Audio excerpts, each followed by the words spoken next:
Well, good afternoon, everyone, and welcome. I am so thrilled to be here today with Catherine and with all of you who are joining live. We have a great group of participants who are joining from across the country, across the church, and we have some neat geographical distribution of the group. And it's just really a joy to be here. My name is Lauren Hodson, and I am a member of the EDGE staff team. And I have the honor of hosting this online conversation today with Catherine Smith, who is joining us from the Maritimes. So Catherine, I'm gonna turn it over to you, and I'm wondering if you can start by telling us a bit about yourself, and then we want to hear how you got into this work and why this is a passion for you. Okay. Well, I should start at the beginning. I guess I was born into the United Church and grew up in the United Church, and had, positions on boards and all kinds of ways participated in governance of the United Church. I also then worked in the administration of the United Church in the Montreal Presbytery before going into pastoral ministry. So I saw it from that vantage point too. I've always been drawn to small and mid-sized congregations, and so that's where my ministries have been. And I'm at present, I've been in full-time ministry all along, but have now moved into part-time ministry to give me time to work with some of my other interests. So I'm also doing my Doctor of Ministry, so this kind of ties in with that work on vulnerability and openness in congregational leadership. And I've also just I'm completing the Transformative Leadership Program at Shalem, which immerses me in contemplative spiritual practice. So hence governance as spiritual practice. So all these threads are coming together and nourishing this new way of governance. I like to call it a way because a model, in my experience, too often has been used like a cookie cutter, kind of squeezed down over a congregation when it didn't really fit. This is much more organic. So here I am. I've got governance experience, I've got spiritual practice, and I want to integrate those. And so here I am with this way of governance. So that's me. Right now I'm in a small pastoral charge and loving it there. Fabulous. So tell us, how did this way emerge? What contributed to you thinking that there needed to be another way? Well, my experience in United Church governance and my limited experience of other governances and other denominations has been that there's a long-standing duality between spiritual and financial session and stewards, that I think people will see that in their own congregations in many instances. I see some heads nodding already, yeah. Yeah. And so I would sit at congregational meetings where I would hear discussions about decisions, ways to go forward, and those two just did not, the spiritual aspect just didn't seem to be getting through to infuse the financial and management decisions. And it became more and more frustrating for me. I just felt that our spiritual resources were such a source of nourishment and so essential in our life as congregations or faith communities. And I really wanted to find a way for those to inform one another and to get away from this, a brief prayer at the beginning of a meeting, and have everything we do just soaked in the narrative of Scripture and in attention to the life of our congregation. So that's what I wanted to do. I also was aware of volunteer fatigue, and that was playing into it too. Yeah. And so I understand you were newly at a congregation, and this way started to kind of bubble up. It did. But did you go into that that community of faith anticipating that this would become a focus of your work? I didn't. You didn't. Okay. So how did that happen? Well, I came to this congregation.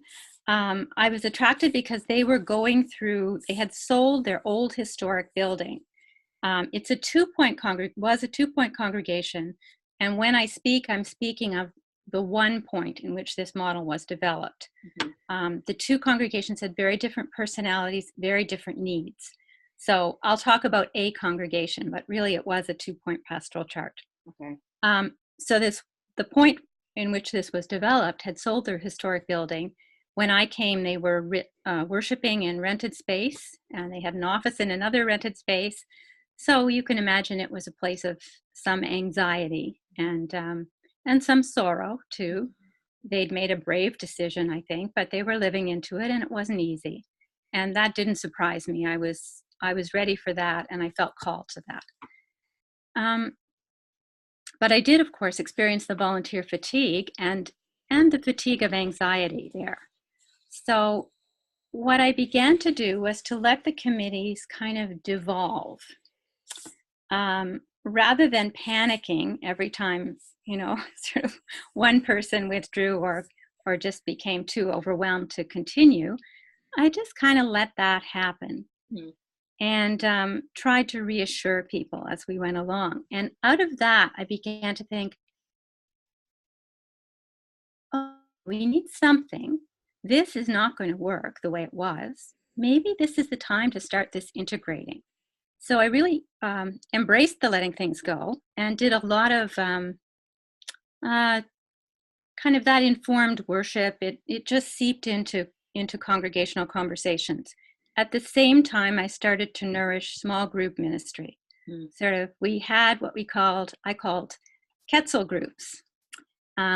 Quetzal, I think I'm not pronouncing it right, but that's the pronunciation we came to love. So it's a small colored bird, I think, in South America. And it was just kind of a whimsical way to name these groups. And people would start a group around something they wanted to do. Like I started to group in writing haiku. Somebody else started beer and hymns. Somebody else started a group, a one-day gathering on compassion. So somebody else started one to clean up the grounds. So these were all little Quetzal groups. And so with those two things going, the soil was being tilled for what I was now seeing as a new way of governance.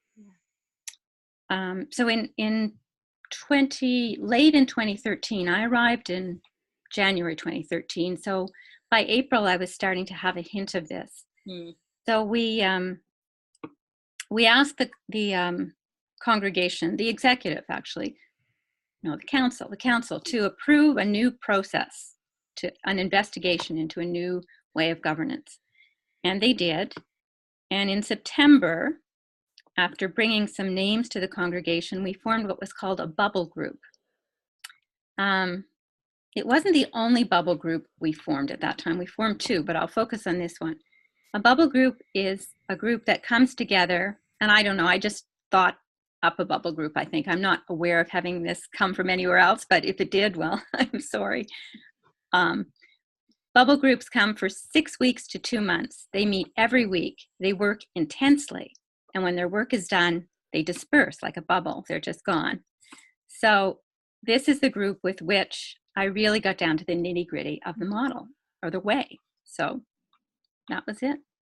So I want to get you to kind of walk us through the way a little more deeply. Okay. And I think bubble groups play significantly into this. So before we do, I just want to ask folks who are participating, does what Catherine mentioned around kind of the sense of volunteer fatigue and also the duality that Catherine experienced, does that resonate with you? If anyone wants to put on a mic and share any of your own experience. Yeah, so Judy. Yeah, I think that's a really big piece of what we've been experiencing with our church. And a lot of the things that you said really resonate with me. Just to give you a little background, I'm a part-time program coordinator at our church for a new initiative that we started 2 years ago. I've only been doing it for less than a year. Okay. And it's called Loss in Living. And it's one of the most successful workshops that we've been doing is with churches in transition, people who've sold their buildings that are looking for new ways of being. And for ourselves as well, we've just sold our building. We're still using it. But I think that fatigue and that I'm really impressed with, since we sold our building, that we've had sort of the opposite of the anxiety that people have felt, re-energized, and there's all kinds of new things coming out, and so that's been really exciting for us. But I'm really intrigued by to hear more about what you're doing, because it's really resonates with me. Yeah, that's great. And I would say that in our congregation, there certainly was the sense of release and new life right alongside that anxiety. So it wasn't all anxiety, but yes. Yeah. Anyone else? Yeah, Linda. I definitely understand what it is that you're saying, Catherine, especially when it comes to that session stewards thing. We went through this transition because I realized very quickly as I got here that nothing was getting done because they were kind of in their own silos, not really talking to each other, and having very, very different visions for what church needs at this time. So did similarly to Catherine and let those pieces that were kind of falling apart, letting them fall apart. And so instead of holding an unsustainable system together, letting the ash settle and see what we can find in that discernment process. How is the congregation doing with that? How are they okay with letting it go? It was difficult, and we did take a whole year with a small committee to look at the different models available and look at what the church was doing. And we kept the congregation involved the entire year. And at the annual congregational meeting in February, it passed unanimously to move from session stewards to council. And so now we have another year in that committee to implement this process, so that by next February, we are voting in our new council and our new teams. We've moved away from the term committee because it seemed to be part of the problem. Nobody wanted to be on a committee. And instead, we're building teams where everyone has a voice and everyone has a responsibility. We too moved away from the committee word, and we used groups. So similar groups, teams. Yeah. Awesome. So definitely a lot of experiences that are resonating with what Catherine's sharing. So Catherine, can you continue now and tell us, give us a brief overview of the basic elements of the way? Okay. The thing I think I need to go first to the core values, which I'm going to read so I get them all in. First, that faith formation is at the heart of all we do as Christian community, and that the practice of faith formation needs to be engaged by its core leadership group, informing their decisions and enlivening their encouragement of the life and ministry of the congregation. And I felt this is best done by having those who provide leadership present to and involved in the decision-making and regular governance of the congregation. And the second principle or core value is that leadership needs to be encouraged in all areas of the congregation, from the newly forming edges to the central established places. And the way of offering leadership needs to be made easily available, easily accessible, so that one doesn't have to learn all the details of a structure in order to offer leadership. There's simplicity and fluidity, and that, in my experience, encouraged liveliness throughout the body. So, Catherine, can I just jump in there? Were these core principles or values developed with that initial bubble group? Is that where this emerged? I think I came with those. Okay. And so we worked based, that was sort of, we developed it around those core values. Okay. Yeah. So from there, we had to decide how the shape would look, and it was interesting. We tried all sorts of things, and it seemed to be when we settled on circles, somehow everything began to fall into place. So we first took the congregation as a large, permeable circle. And when we picture it, we picture the edge with dotted lines, so that we're permeable to the world around us, the community around us, and it is also enters our life. So there we are, we have that. We were small enough so we didn't feel we needed a board or a council and an executive. So we plan to have 6 people plus ministry personnel. And we called that the executive of the congregation. Okay. So we gave the congregation a lot of weight in decision making. We realized that the elders and the chair and the secretary and treasurer would be working very closely, would be very accessible to the congregation. So we just had the one body in the center. So we have the permeable congregation. We have in the center the elders, the chair, treasurer, and secretary or communicator. This too is a dotted line because they are, as I said, very permeable and accessible. We divided the congregation into ministry areas as well. And this develops more, it comes into play more after the model's been in place 6 or 8 months. But we had this in our mind. So there'd be one area for, say, worship and faith formation, one for communication, one for finance, one for outreach, one for in-reach and pastoral care, so on. You would use whatever you felt was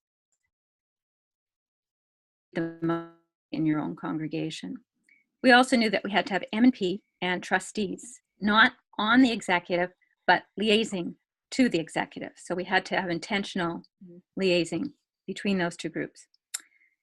Where can I go from there? Is there anything you want to jump in?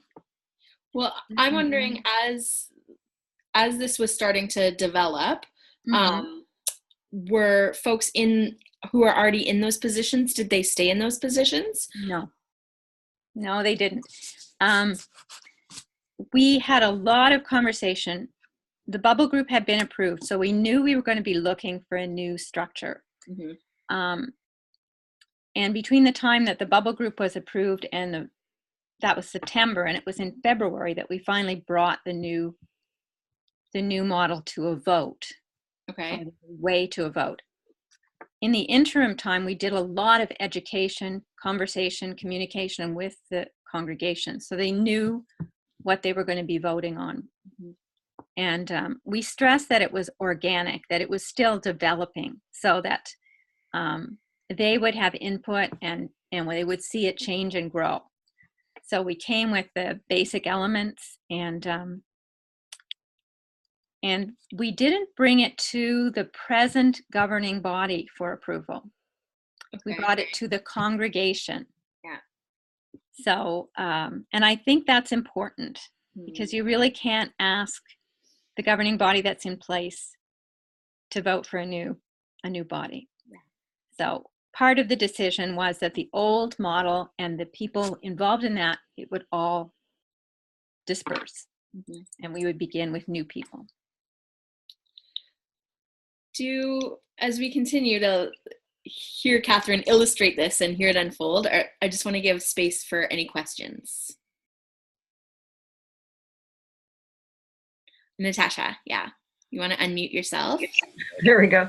I was just curious what the reasoning is, Catherine, behind not including the M&P on the actual executive. And I'm sure there's some specific reasoning behind that. Yes.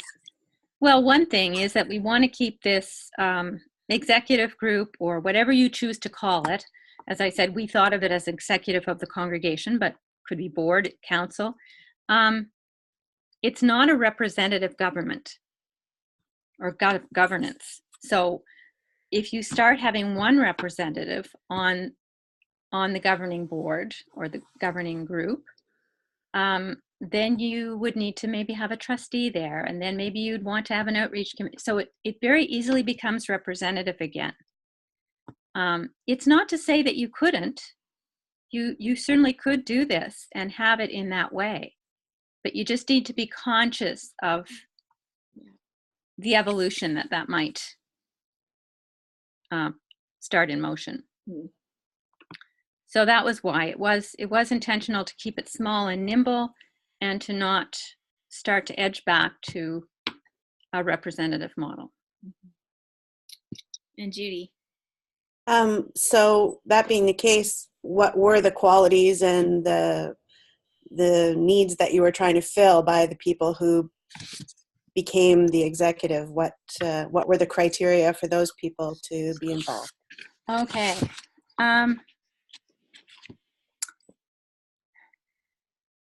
We had, the way we divided it was, we looked for a chair, of course, a treasurer.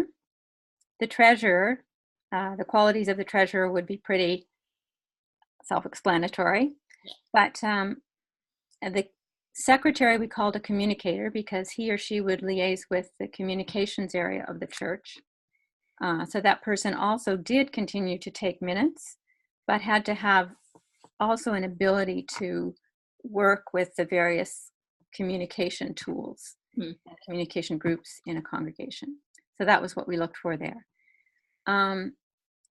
All of them had to be willing to work with this model or this way, which meant that they had to be willing to participate in the grounding gatherings, which I haven't touched on yet, but which I will say quite a bit about later. The elders. We were pretty intentional about getting elders who carried some respect in the congregation, who were willing to work directly with people, who could encourage people in various ways, and who would be diligent in checking the ideas that people were bringing forward. So that if someone brought forward a new idea, we wanted the kind of person who would follow up. They would immediately say, how can we support you? Do you have questions? What can we do for you? So it was that kind of thing. And we were looking for wisdom. Yeah. And did you get any pushback from people who were being invited, or from people who weren't being invited but felt like they should be? We got more pushback as we were dissolving the old structure. By the time we came to the congregational meeting, that had pretty well quieted. There was perhaps one group that was still resisting and still, but there were a number of people in that group who tended to resist many things. And so we had to say to one another, you know, we're communicating as best we can. There is going to be resistance. That's okay. And we have to be respectful of it, and also realize that as much communicating as you try to do, some people aren't going to want to hear that. So I don't know if that gives a sense of who we were looking for, or does that answer your question? Judy said, yeah. Yeah, okay. So would this be a good time to talk a bit more about the grounding gatherings? It would, and maybe the discernment board as well. Yeah, I would love to hear about that. Okay. So I'll mention the discernment board too, just because it's a sort of an interesting piece of this, and it's to do with the second core principle, encouraging leadership throughout the body. The discernment board, some people think, is a body of people, like a board of people. But when I first was going and through. You're not alone, Lauren. But it's just a board. It could be a magnetic board. It could be a board that you stick pins in, and at the base of that board, there's a folder holder. And in that folder are forms, and I don't know if people can see this. They're just forms that look like this. They could look like anything. They can look like whatever you want them to look like. But what they say on them is, this is a circle I would like to start. My name is, my contacts are, a little bit more about this circle. And then underneath, if you're interested, please sign below with the best way to contact you. So there's place for people to sign up. When someone has filled out that form, I'll use the illustration of a book club. Someone wants to read a new book, and they want people to read it with them. So they say, okay, I want to start a circle around book X. Here's my name, here's my contacts. It goes then in the folder.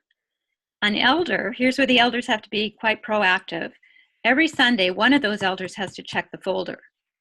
And if there's a new idea in it, if it's very clearly in concert with the mission and ministry of the congregation, they put it up on the board.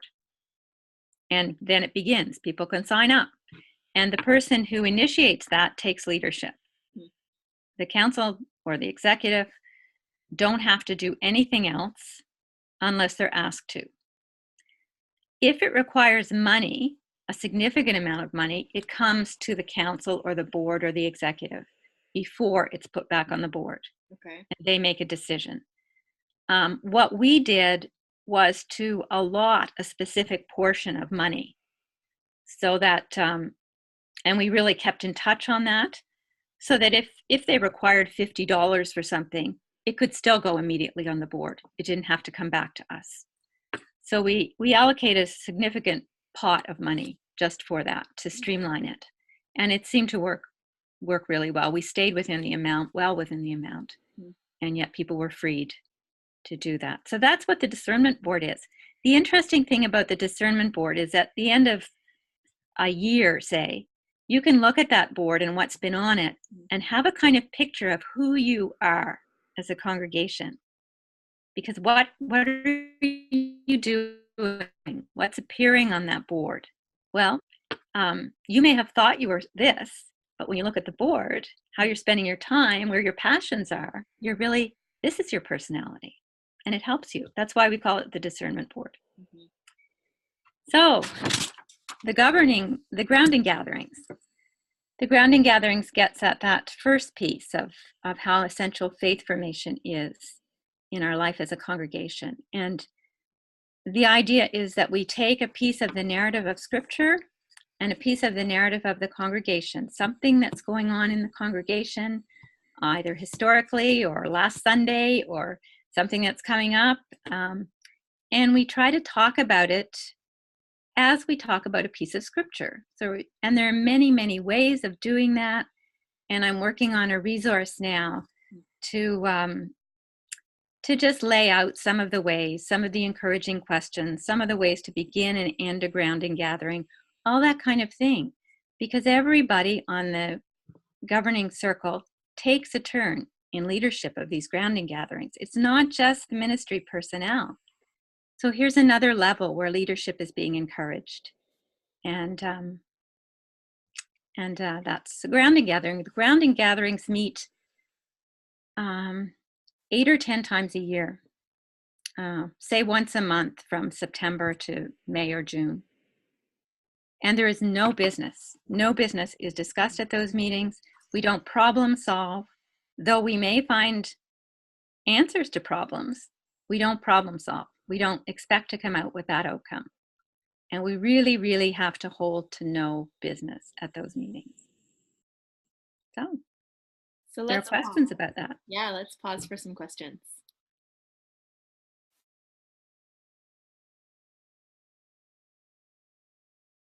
Questions or comments of, do you think what you're hearing Catherine illustrate so far would work in your context? What are some of the challenges? Could you see some significant buy-in or significant pushback?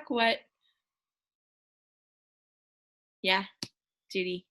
I think it's a really innovative way of doing it, and I was just wondering, could you give maybe one example of the narrative of the congregation and narrative of Scripture, just to maybe get a better idea of what the discussion or the process would be like?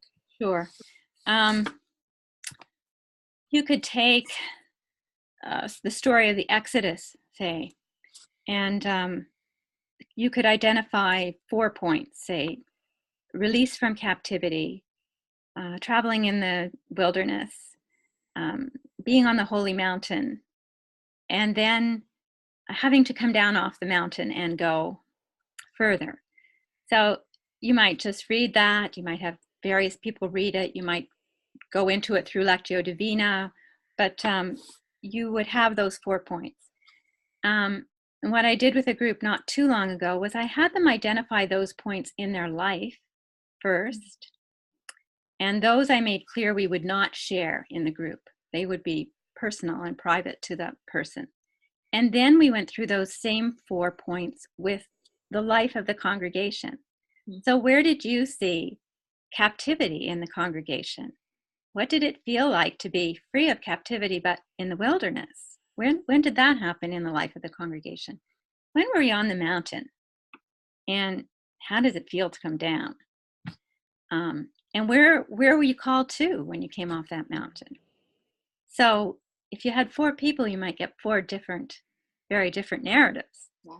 But you are starting to think then in terms of how these scripture stories can resource your life as a congregation, that you really aren't alone, you're accompanied by these stories.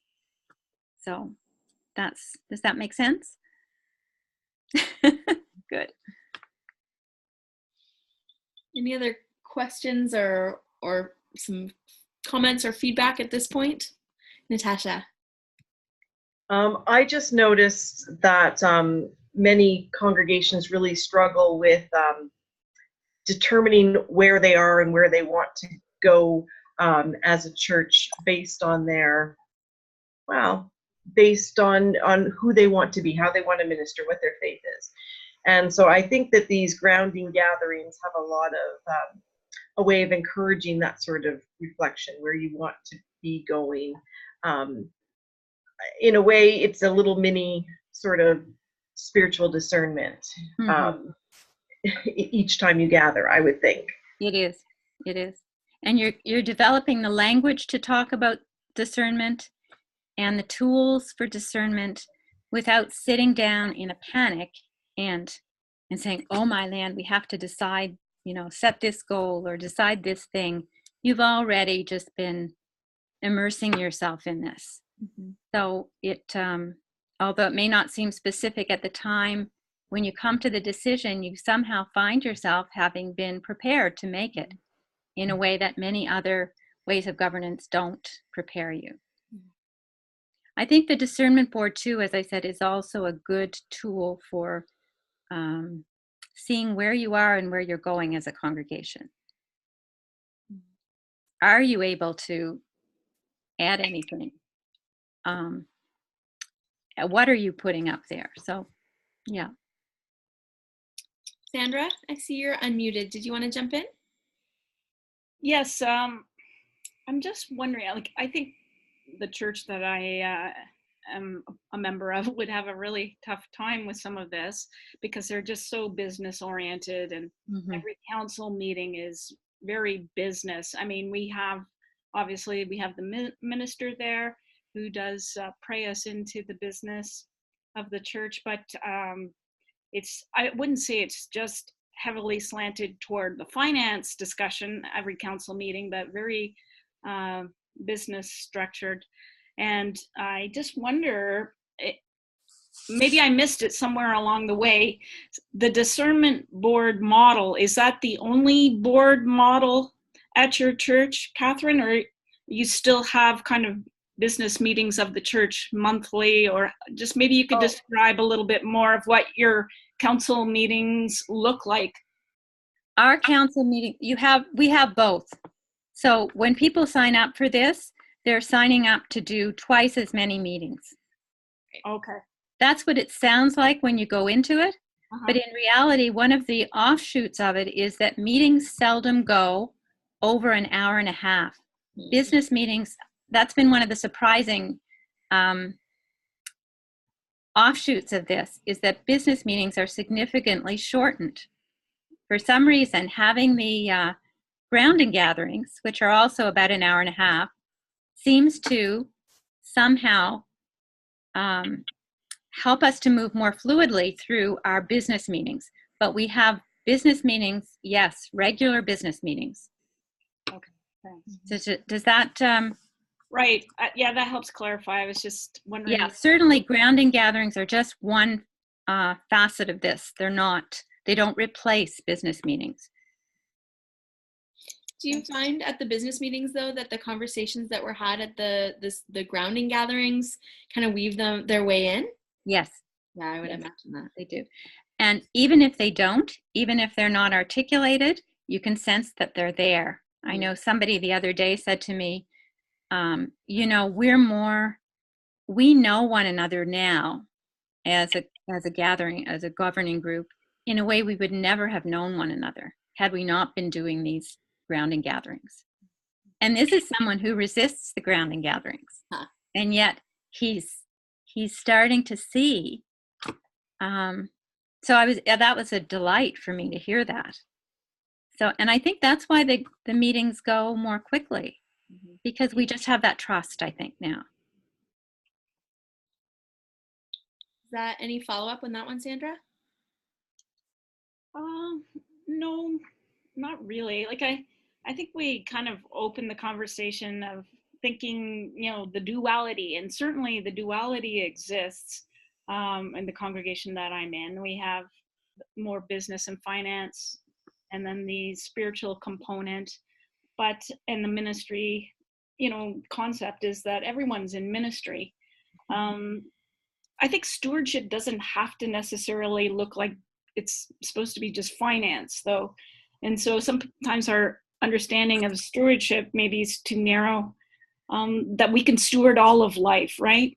Mm-hmm. And so our spirituality is being stewarded in a sense too, our times and talents and so forth. But I just to go back a little about bubble group, I really like that concept. Mm-hmm. The fact that the bubble group, you said it formed, and then when the work was done, it dispersed.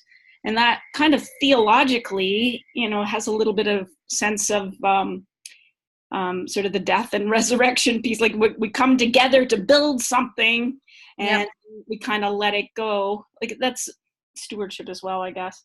But anyway, I like your concepts. Thank you. Yeah, it's like it's non-attachment. We don't become attached to the task we're doing for itself, but we're doing it for a greater aim, or we're doing it from a deep desire. We're not, we're ready to relinquish it when the time comes. So, and I think the bubble groups, I think Lauren was alluding to this earlier when she said the bubble groups are very important in this model, because these little ministry circles, many of them are like bubble groups. They come together and then they disperse. That was one question I had for you, Catherine, is what is the difference? Is there a difference between the circles that are proposed through the discernment board, and someone shares an idea for a circle, and then folks kind of congregate with them, and do those circles are they bubble groups? Are they the same or different? They're very much the same, especially some of them, like ones that would only meet for maybe a day or 6 weeks or whatever. But there are also groups that form there that might become more long-term. Okay. Like if you had a group to work on a specific part of the property needs, that might go on for a longer time. So many of them would function the way bubble groups do. But we called them all circles of service because we didn't know how many short-term, how many long-term, but there's a very similar character to many of them. Okay. As with bubble groups. Mm-hmm. Yeah. Is there anything else with the bubble groups that you want to mention that should be mentioned at this point? Well, just that I think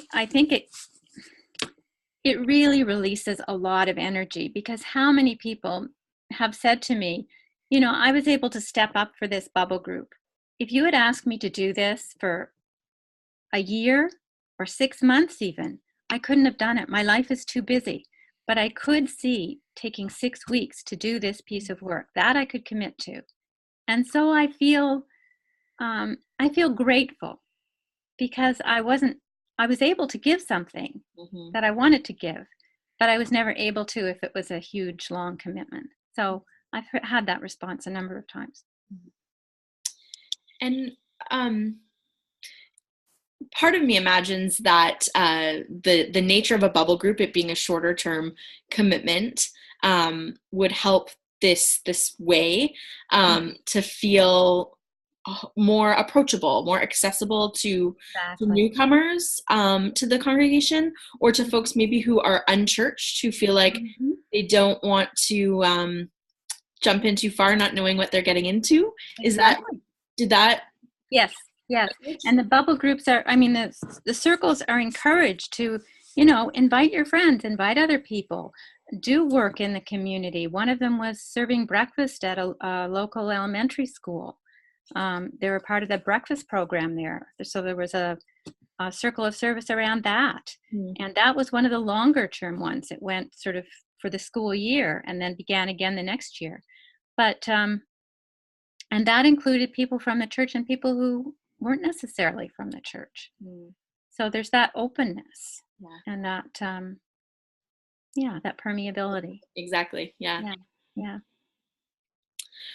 Catherine, what were some of the biggest surprises that you encountered in developing this way? Maybe at the initial stages with the congregation where you first began developing it, or since then as you've seen it emerge and grow? I actually wrote some of these down because I thought I wouldn't remember them all.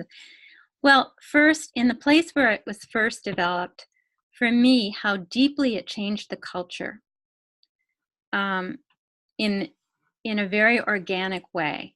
So you didn't have to set out to say, although we did some of this too, we said we need property development here, so we need to have a group to do this.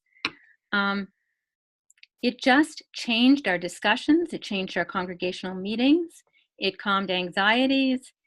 It just changed the culture. That's the way I can say it. And the extent to which it did that was a surprise for me. I mean, that would have been my wildest hope. Right. But to just feel it, kind of, how you feel something in your body, that's how we felt in the body of the congregation. That's profound. So that was wonderful. I haven't necessarily experienced that. I've worked with other congregations in this model, and of course I'm not there all the time, so I can't discern whether that's happening to the same extent. I think it was extraordinary in the originating congregation, so I can't promise that in all congregations, but I think it has that capacity. And this wasn't a surprise, but it was a challenge.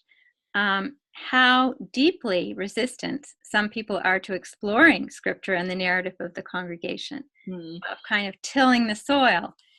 And it came to me that some people are very, there's almost an addiction to the habit of working in crisis.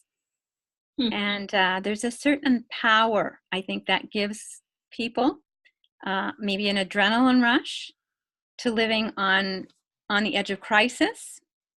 And this way is the antithesis of that. It's a very slow, constant way. You're not going to see a result tomorrow. You're not going to have the answer today. You might, but so I learned. I mean, I wasn't surprised by the resistance, but I think I learned more deeply where that resistance might be coming from, and so that. And also how pastoral leaders themselves need to both support this and get out of the way. And that takes really deep commitment on the part of pastoral leaders. It's slow, steady work, and it requires a lot of encouragement of trust. So, but when that happens, it is a joy. It's just a joy to see people who hadn't taken this kind of leadership, and I can notice it especially in the grounding gatherings, to see them say, I didn't think I could do this, but I can do this. What more could you ask for? Absolutely. So I want to give a few minutes at the end for some more questions, but I think this might kind of feed into some of questions from our participants, which is, what would you say to a community of faith or a leader within a congregation or community of faith that wants to explore different shapes of governance and might be interested in exploring this way or engaging a process like this? What would you say to them? What would you say to Judy, Linda, Natasha, Sandra? I would say that you need to know your congregation, because it's not for every congregation. And you need to know yourself as a leader.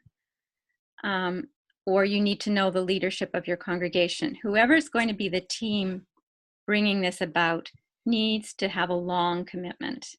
I don't mean they have to be in the same church for years, but they have to be prepared to start and stay with it through the resistance. And they have to support the trust. But I would say, I really think it's worth it. I really think it's worth it. So I'm going to invite response again. Hearing Catherine share that, knowing your own contexts, having journeyed with Catherine over the past almost hour, kind of helping us unpack some of the way that has worked for her and her ministry and been shaped through those experiences. What do you think? Any other comments? Any other questions?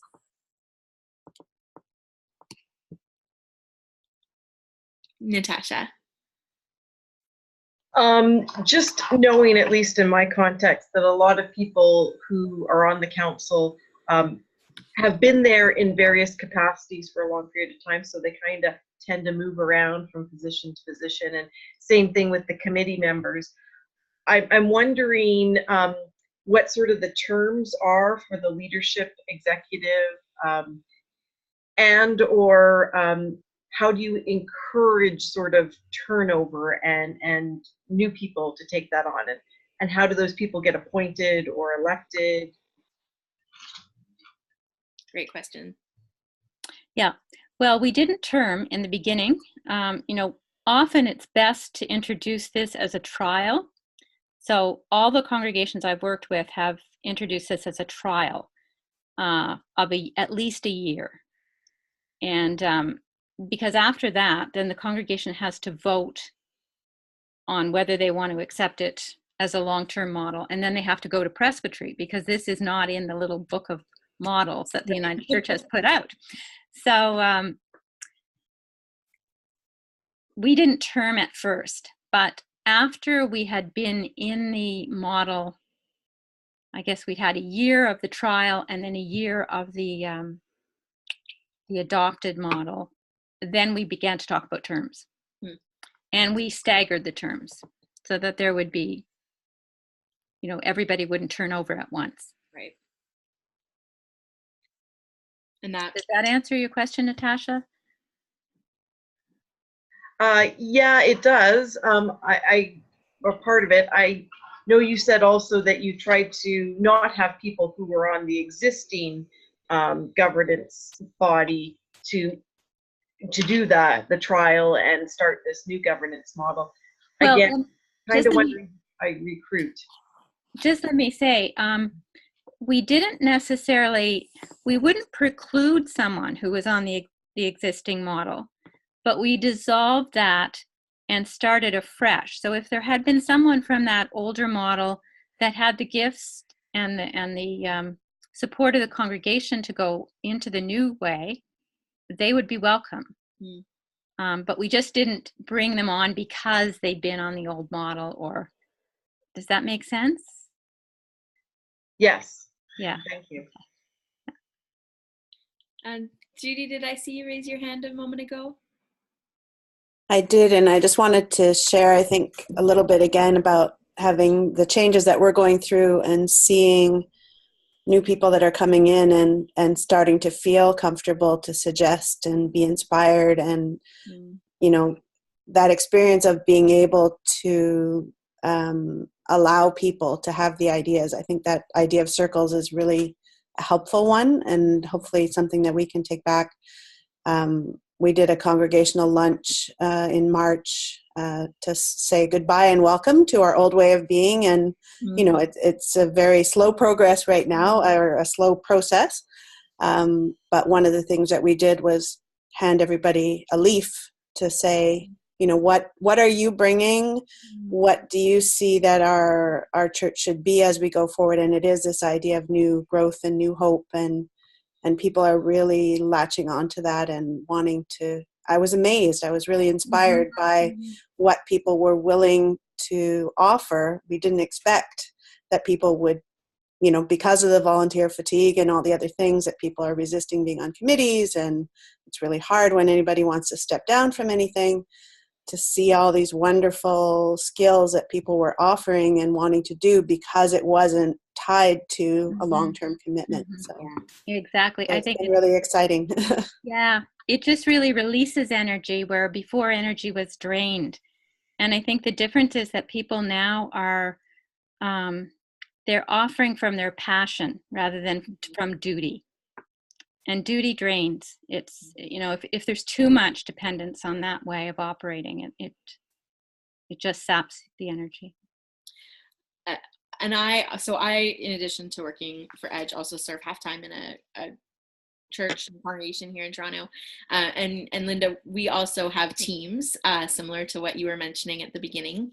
And I love the idea, though, of the circles or the bubble groups, that it doesn't have to be a long-term commitment, and that inviting people to just come forward, because I think I feel like I'm always encouraging people to offer ideas or offer leadership in areas of their passion, but because I do too. We have in our mindset that church structures and church committees operate for a long time, and so often in the church, success is measured by how long we can make something last, rather than not if it just fills a need, which could be very short term. So I love the intentional instruction and intentional permission to let something dissolve, or to set a time frame that's not a long-term one. And I think to practice dissolving, because that has a lot to say about how we live as church too. It calms our fear to know that that's natural. Yeah. I think the other thing about bubbles is, and I didn't get into the ministry areas, but that's not essential, is that bubbles float.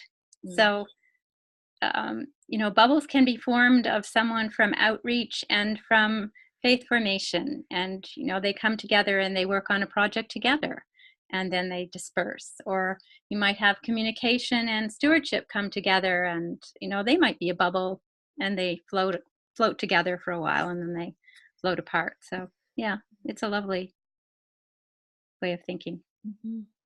It is, yeah.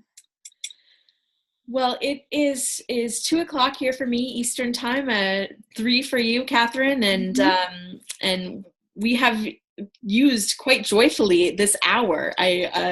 Has really flown by from my perspective. It's been such a joy to hear you speak of this topic, of which you clearly have so much passion and have invested so much, and it's so fabulous to have this chance for you to share a bit of that, and I've loved watching as others' faces have kind of lit up at certain points as you've shared something that I could tell has resonated with them, or seeing a lot of nodding happening, or some kind of quizzical looks of I'm imagining the wheels turning of how might that work in my context.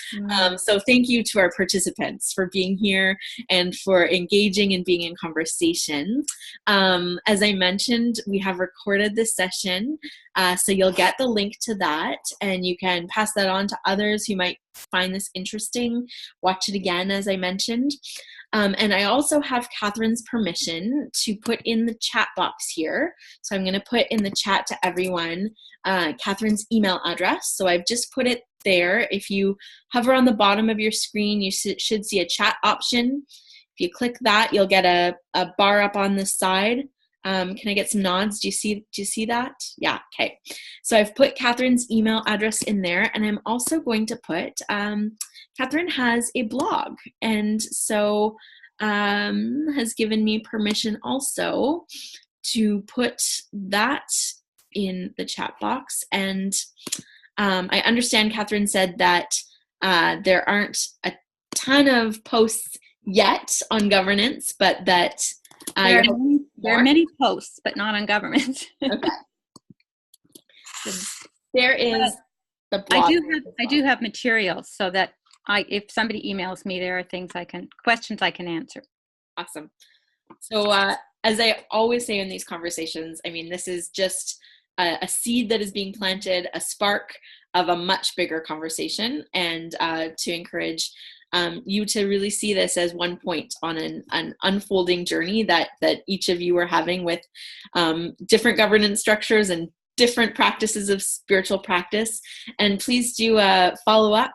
Let Catherine know if there's any other questions you have or tools that might be helpful in your context. And thank you all so much for taking the time to be here. And thank you especially to you, Catherine, for sharing your wisdom with us and just having this really sacred time. So blessings to each of you, and hope to connect with you again soon. Okay, thank you, Lauren, and everyone. Bye, everyone.